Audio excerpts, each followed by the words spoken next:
Every night Mike stayed up until 3 in the morning, but he wasn't studying. He was up late talking strategy with his teammates. His mom figured it out. She didn't stop him. She just stayed nearby and quietly cheered him on. Next week was the school's big three-legged race, except this version had 5 people tied together instead of 2. Their competition was the top students from the international division. Every single one of them was seriously talented. Mike's team was a different story. Their training sessions were a mess. They could barely take one step without tripping over each other. But they weren't worried. Coach Lu had already designed a special training plan just for them. In Chinese class, their teacher had them walk in sync with the rhythm of classical poetry. They used the beat of the verses to train their coordination. In math class, the standard was even stricter. Every movement had to be perfectly timed. No one could be even a fraction of a second off. Back home, Mike kept going. He and his friends were still working through race tactics at 3 in the morning. The hard work started to pay off. The 5 of them moved better and better together. Their steps grew steadier and more in sync. It felt like they were finally heading somewhere. Then, at the very last practice,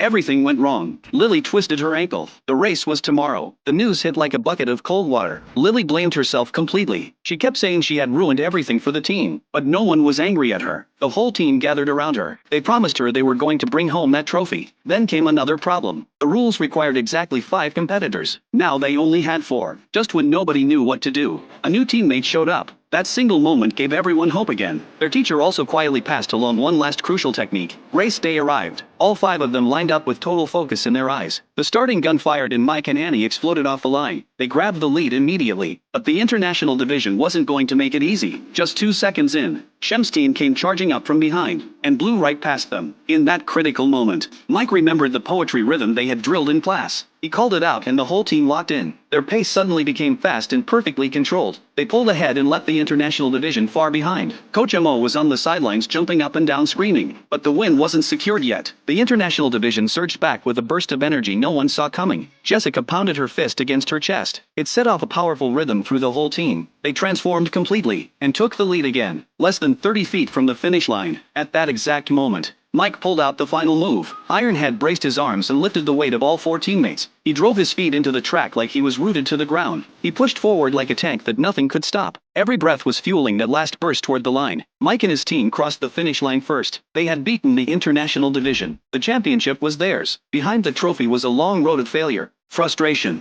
and starting over. But every one of those hard moments had made them stronger. It's just like the old saying goes, life is like a box of chocolates. You never know what you're going to get. But as long as you refuse to quit when things get hard, you always have a shot at winning.